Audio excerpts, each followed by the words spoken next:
Salut à tous et bienvenue sur Lidl Cuisine. Alors c'est bientôt la fête des papas et moi je vous propose cette année de lui faire une bonne panna cotta. C'est un dessert super facile, on peut la faire avec de la crème liquide mais aussi pourquoi pas du lait de coco si vous voulez changer. Vous allez voir, on utilise des fruits de saison pour faire un bon coulis maison. Allez, on attaque. Pour le coulis, vous aurez besoin de 40 g de sucre, un citron vert, 200 g de framboise. Pour la panna cotta, une gousse de vanille, un demi-litre de crème liquide, 60 g de sucre et 3 feuilles de gélatine. Allez, on attaque la recette, c'est bientôt fini. Vous allez voir, c'est super facile. Première étape, on prend la gélatine, on la fait ramollir dans l'eau froide. Attention, l'eau doit être bien froide, sinon vos feuilles vont fondre. Voilà, vous pouvez réaliser cette recette avec de l'agar-agar également. Par contre, vous allez voir que techniquement, l'agar-agar se met en début de chauffage de la crème, alors que la gélatine, on la mettra dans la crème chaude. On met la crème liquide dans la casserole, comme ceci. On va la faire chauffer doucement, à feu moyen, et on en profite pour mettre le sucre. Alors le sucre, vous avez vu, j'ai deux récipients de sucre, un pour le coulis, un pour la crème. On y va pour la crème. On va mettre directement le zeste d'un citron vert. On se garde le jus pour le coulis de fruits rouges tout à l'heure. Alors vous pouvez choisir d'aromatiser votre panna cotta avec uniquement de la vanille ou un petit mélange vanille citron vert. Là, ça va bien. Ça va faire un dessert très frais. La gousse là, elle est bien, elle est humide, elle est molle. On va fendre la gousse dans la longueur. On va récupérer les graines de la gousse de vanille en tirant dessus et les mettre dans la crème. Ça, bien sûr, vous jetez pas. Vous le mettez dans un bocal hermétique avec du sucre et ça va vous parfumer le sucre, vous faire du sucre vanillé maison. Alors on continue. Notre crème est chaude. Hors du feu, on va pouvoir ajouter la gélatine qu'on va égoutter évidemment. Donc la gélatine, elle s'est ramollie. Donc là, vous voyez la différence entre la gélatine. On l'ajoute une fois que la crème est chaude pour la faire fondre. Si vous utilisez l'option agar-agar, vous la mettez direct dans la crème au démarrage, crème froide, et vous faites chauffer l'ensemble. Portez le tout à ébullition pendant 1 ou 2 minutes. Voilà. Là, ma gélatine est égouttée, je la mets dans la crème et je la fais fondre en mélangeant bien.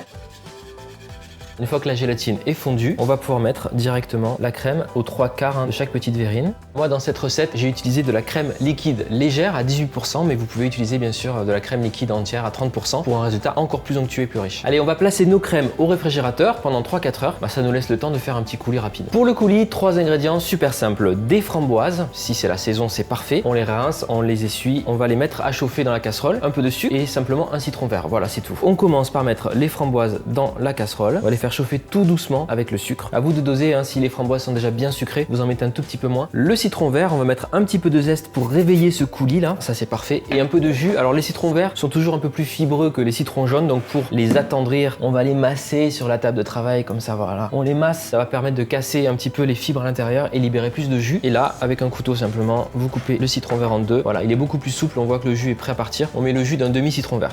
Alors on va pas faire cuire nos framboises trop longtemps, on veut juste les faire compoter 2 petites minutes et ensuite on va les mixer pour avoir un coulis nickel. Ouh, ça sent très bon tout ça. Alors vous pouvez bien sûr utiliser d'autres fruits, moi j'utilise les framboises parce que papa adore les framboises. Maintenant, si votre papa aime par exemple les fruits exotiques, faites-lui un coulis avec de la mangue, fruits de la passion et pourquoi pas un peu d'ananas. Voilà, ça c'est le top. Et en termes de fruits rouges, vous pouvez mélanger par exemple avec des fraises, des myrtilles, même des mûres, c'est plutôt cool. Donc là, encore une fois, ça fait 2 petites minutes que ça bout un petit peu, ça suffit. Même s'il reste des morceaux de framboise, on va tout mixer. L'idée c'est de garder une belle couleur et surtout le goût de la framboise.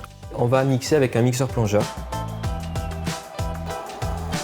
Avant de servir, regardez la belle couleur qu'on a. Yes! Super beau. Vous le laissez refroidir et on n'aura plus qu'à le mettre sur la panna cotta une fois qu'elle aura durci. Après quelques heures passées au frigo, nos panna cotta, vous voyez, ont pris une belle texture assez ferme mais fondante. J'aime pas quand c'est trop dur, donc c'est pour ça qu'il faut bien doser sa gélatine ou son agar-agar pour avoir un résultat trop compact. Voilà, moi il faut que ce soit quand même un peu crémeux dans l'esprit. Le coulis, et vous remarquerez que les pépins ont disparu. Et oui, il faut être sympa pour papa, pour la fête des pères, on va pas lui laisser les pépins quand même de framboise. Donc c'est très simple, moi j'ai passé le coulis à travers un tamis pour enlever les pépins et regardez, j'ai une super texture. Il a gardé une très belle couleur aussi. Ça, c'est le fait de ne pas avoir fait trop compoter. Je veux vous montrer la texture de la panna cotta. Regardez, si je plante ma cuillère dedans, on est sur quelque chose de bien crémeux là. Bon, alors j'en profite pour goûter.